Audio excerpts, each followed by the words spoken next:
Why would a Democratic congressman and an alleged ally to the LGBT community attend an anti-LGBT conservative conference in Ukraine?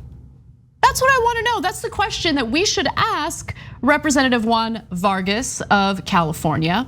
In fact, TYT Investigates has a bombshell of a story involving his attendance at the prayer breakfast in Ukraine, because it's not just in the United States where evangelicals want to spread their conservative, anti-reproductive rights and anti-LGBT messaging.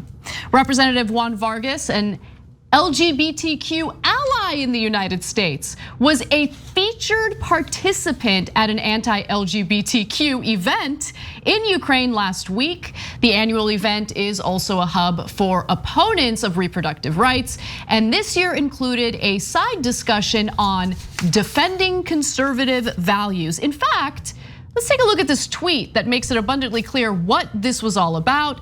Again, this is in Ukraine. After the national prayer breakfast, we had the opportunity to share our experiences in defending of conservative values on an international discussion panel. Okay, so there's no mistake about what this is about. And I do also want to direct you to this photo to show you Representative Juan Vargas on this panel.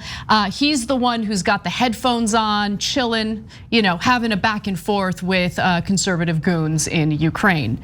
Vargas, by the way, is one of the few Democrats still involved with the family. That's the evangelical right-wing organization. He has been listed as a national prayer breakfast host for the past 3 years and co-chaired it in 2016 when the invitation list discriminated against Catholics, progressive religious leaders, and non-evangelicals. Okay, so one of the things that we're doing here is exposing what the family actually is, because what they do is, and this is really important, guys, and part of the whole series of articles on TYT.com about this, is that they use the aura of bipartisanship to push a very conservative agenda, oftentimes an anti-LGBTQ agenda, and oftentimes abroad, where they'll say, look, we've got Republicans and Democrats, all the powerful people in America agree that you should do this. The guy talking to Vargas in that picture that we showed you is one of the most right-wing people in Ukraine, and he's very anti-LGBT, and he talked about how, oh yeah, the Americans agree. Now, he's actually part of a very small evangelical Christian community in Ukraine. It's only 2% of Ukraine, but it is growing larger and more powerful every day. Why? Because it's getting funding and attention from evangelical Americans. So they're pushing out this agenda, and part of that agenda is gay people shouldn't have the same rights as straight people. So if you're a Democrat that's going along with this, you're doing grave damage to people who you say you're representing. So we gave Vargas an opportunity to comment. He didn't. There was another Democrat that attended that did comment, and actually, seemed to me, at least through his quotes, and read the article, and the article is going to be in the description box below if you're watching this later on YouTube or Facebook, or you can just go to TYT.com. You'll see there's another Democrat that seems like he didn't quite know. And that's okay, that's why we do the stories. That's called investigative journalism. We let you know and then see what your reaction is. Yeah, let's see what your reaction is. Right, but the guy who's the biggest Democrat in favor of the prayer breakfast is Chris Coons. Bingo. Joe Biden's top ally in the Senate. And one of our reporters caught up with him on camera before, and he totally defended the prayer breakfast. And they always say it's nonpartisan. It ain't nonpartisan, and it's used to do terrible things across the world. Well, let's pause for a second, because in regard to attendance for the national prayer breakfast here in the United States, it certainly has been nonpartisan, and that's a problem. Because make no mistake about it, the people behind this organization are evangelical conservatives. And the event itself has these, they do the prayer breakfast, but the whole point isn't to get together and pray. It's really a way for, powerful people to meet and make deals. Like they have these breakout rooms where deals are made, right? Where lobbying takes place. And that's a huge part of it. This is also the same organization that went to Uganda and pushed for a law that would execute members of the LGBT community in that country. So while Democrats have attended the National Prayer Breakfast, Obama had attended the National Prayer Breakfast, make no mistake about it, ideologically speaking, there are serious issues with this organization and what it promotes, right? And look, I don't know, you're way more willing to give people the benefit of the doubt. You're like way more optimistic than I am. I'm definitely way more pessimistic. So I can't help but roll my eyes at any lawmaker who's like, oh, well, I had no idea. I had no idea that this was, but okay, I guess they're clueless. They're completely clueless about organizations that they decide to get involved with. I mean, maybe do a little bit of homework. Yeah, so that's why I draw a big distinction between the folks who really genuinely didn't know, and you could tell in their reaction, and the people like Chris Coons who clearly know and don't mind and are greatly annoyed when you do reporting on it that exposes something they already knew. Oh, are you annoyed about reporting Chris Coons? Sorry about that. Yeah, no Democrat in their right mind should go to this group. Every LGBTQ group in the country should be outraged at any Democrat that supports this group. And so I make that distinction between the two people who didn't know, because there's definitely good progressives who didn't know.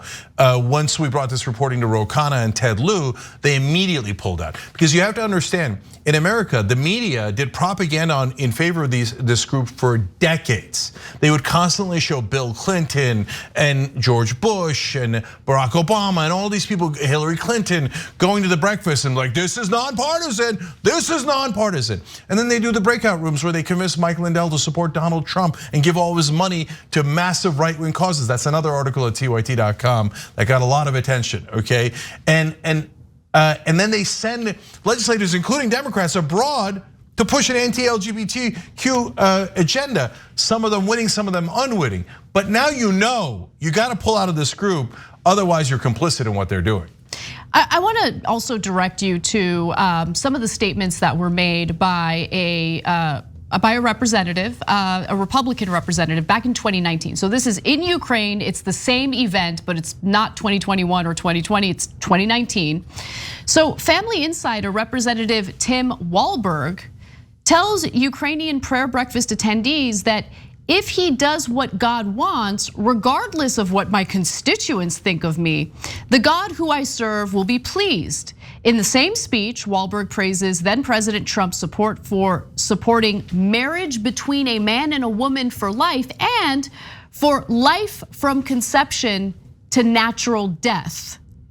So these are the kinds of speeches that they're giving at the exact same event. I just, like, spare me the like, oh, I didn't know what this was about. But okay, maybe, sure, maybe some people are completely clueless about what's going on. Maybe they're on their phones, not paying attention to the insane speeches that are being given. But Anna, just to be fair, that most of the time when the cameras are rolling, they do not give those speeches. This was on camera. No, I hear you. That one was, right? And so, and look, I'm telling every Democrat, you're nuts if you're going to these things. But a lot of the reasons that even some progressives went was because there's tremendous marketing in DC that this is a wonderful thing to go to. So hey, if you're not Christian, but you're going to the prayer breakfast, that shows how much you care about the religious community and your constituents that are religious or Christian, especially if you're not one, right? So make sure you go. And that gives them the veneer of respectability. And people think, okay, that's good. I want to respect the Christians in my community, and a lot of them are left-wing, etc. So it's a perfect little trap to push their right-wing agenda. That's why I say the distinction between knowing and not knowing is everything in this case. But how many stories can we do? And it's not like they don't know. We ask for comments every time. Exactly. We've asked Coons for a comment on camera, and he gives a dismissive comment, protects the organization, and runs away. So the people that continue to go, now there's no question that they know, and you should hold them accountable. Thanks for watching The Young Turks, really appreciate it. Another way to show support is through YouTube memberships. You'll get to interact with us more. There's live chat emojis, badges. You've got emojis of me, Anna, John, JR, so those are super fun. But you also get playback of our exclusive member-only shows and specials right after they air.